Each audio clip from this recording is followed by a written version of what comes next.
Now, I think one of the strongest aspects of this brand is design. They have nailed it almost every single time they design a knife. I think that's all of them. Yeah, that's pretty much everything I have from this company when it comes to folders. Now, my first experience with their design team is with this knife, the Nightshade. And it is one that when I first saw it, I'm like, yeah, it looks kind of weird. And then when you use it, you're like, oh my God.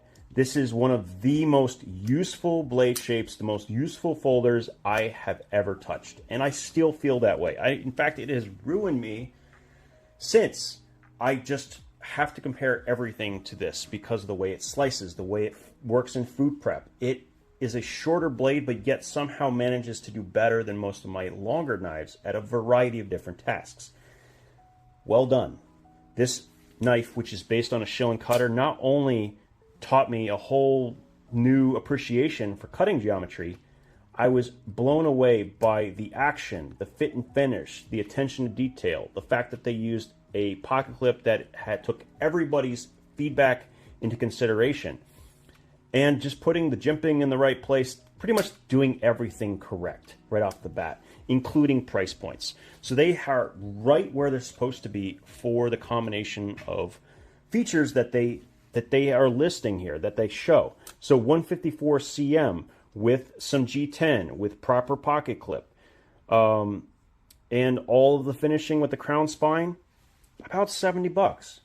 That's exactly where it's supposed to be with 154 cm. You see some companies charging over $100 for this, and they are not gouging anyone, and I love that. Not only are they doing great design work, they're doing a great variety of different designs. So we have 2 button locks in the Valkyrie as well as the Raccoon. We have liner locks up here along with the Nightshade, and they have taken a very different tact. They're not so focused on the handle materials that they boost up the prices too much. Really keeping the geometry at the forefront and actually making sure that these knives really function.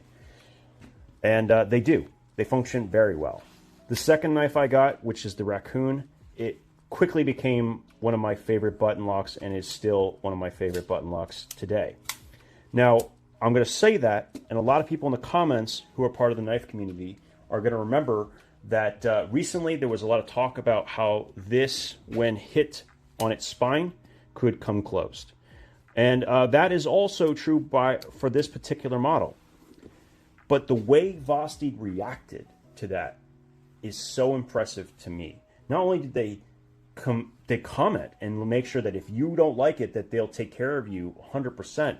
Their updated version, their newest releases you can find on Amazon, all have this problem fixed. They have actually changed the geometry inside the button here, and they have also changed the hardness of the steel to grab even better. So they responded by making anyone who had this particular model, have the option to, get that taken care of, but they also fixed the design. That's the way everyone should react. I want everyone to pay attention. If you're a knife maker, this is the way to handle situations. To respond, be clear, and fix the problem. Boom. Great job by Vosteed. And I think they're doing the same thing for the Valkyrie as well. Now, speaking of the Valkyrie, I love this knife in that it has multiple ways to deploy it. And that's something you're going to see a lot. This company likes their deployment methods.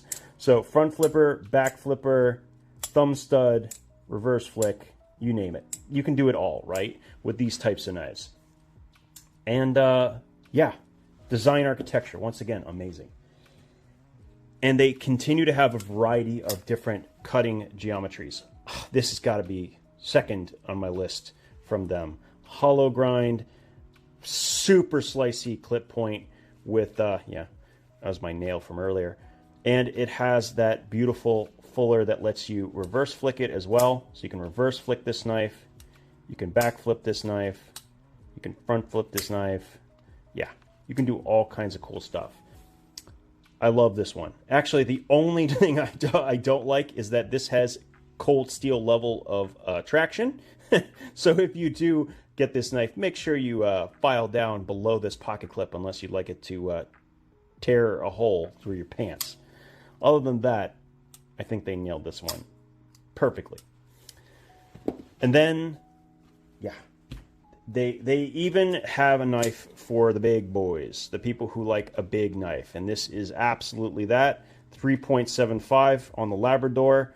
Nice, thin, full flat grind. 154 cm yet again, with all of the different deployment methods that you could possibly want. Yeah, there you go.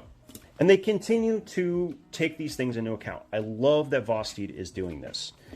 And this could end up being my favorite thing they've ever made. They got rid of the flipper tab. They add the cutout hole, so now I can reverse flick this thing. Whew, God, that action is crazy. So good. Anyway, this is not the only thing they make. Most people don't know. They also make some chef's knives. Pretty good ones, and I've actually used them quite a bit since getting them. Considering how much I used them and the fact that I put them in the dishwasher every time, I know you're not supposed to do that, but I do because I wanted to see how they hold up. Nothing. Absolutely nothing. Let's go to the knife that I use the most. This one, the chef's knife. How does this turn out? Absolutely nothing. And I have not sharpened it since, but I've used it a bunch. How does it look? You know what? It's pretty impressive. All of these have a 9CR core with a secondary steel on the outer side, but the core of this is a 9CR, and it is very, very nice. So I've been very pleased with their chef's knives. They come in these nice cases. And they also, this is one of the coolest things, they collaborated with one of my favorite people out there. If you're not familiar with Raylight, this was a passion project that started with him. He wanted to have a flashlight that he was satisfied with, and he has since made a variety of different models. In fact, I have another one right in my pocket here that I've been playing around with. Same company, and they collaborated together to make the Rook. Love it. Great flashlight. And yeah, they have made a lot of very good choices, this company. Now, with that, let's talk about my top favorite knives. Let's go right to that, and the ones you should absolutely consider if you're thinking of getting at least one model from this company. So coming in at number 3, it's going to have to be this one.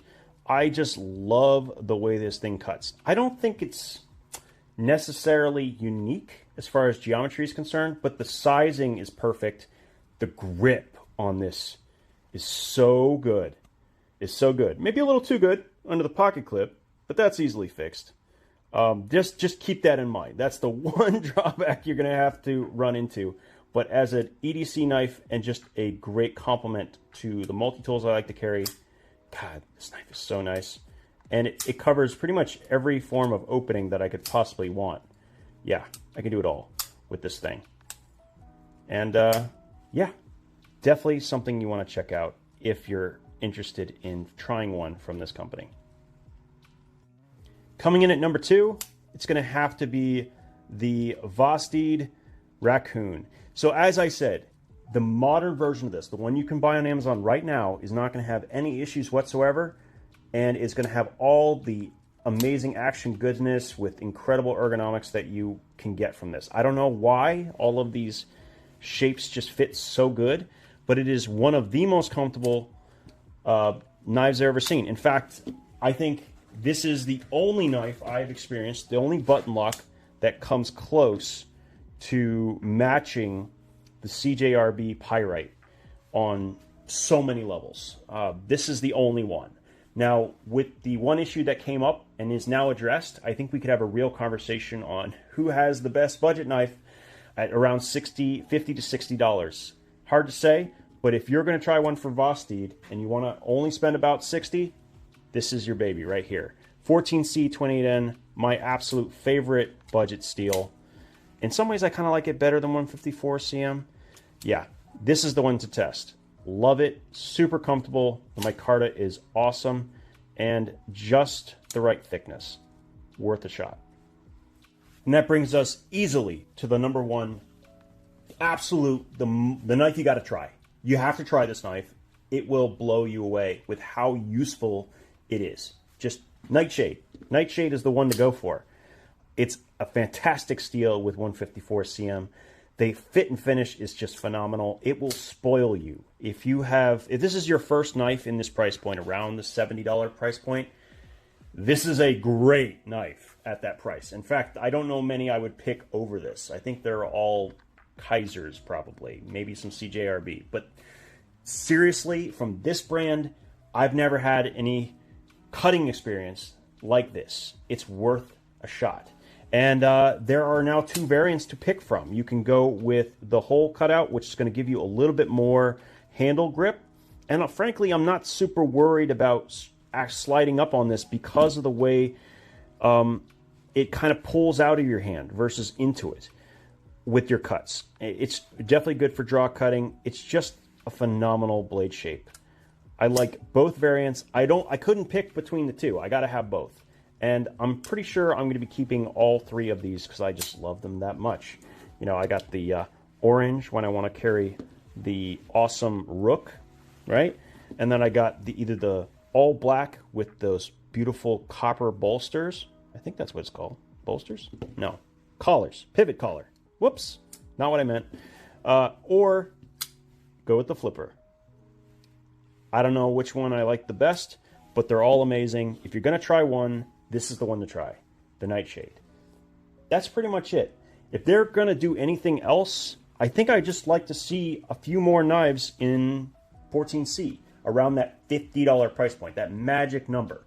If they can just produce something else, I don't know what, maybe a small, dare I say, baby banter, competitor, that would be amazing. Something that opens up that market a little bit more. I feel like that is an incredibly underappreciated size range. With the baby banter and the lander, those are phenomenal small knives, and I'd like to see them offer something in that general space. Anyway, that's it for today.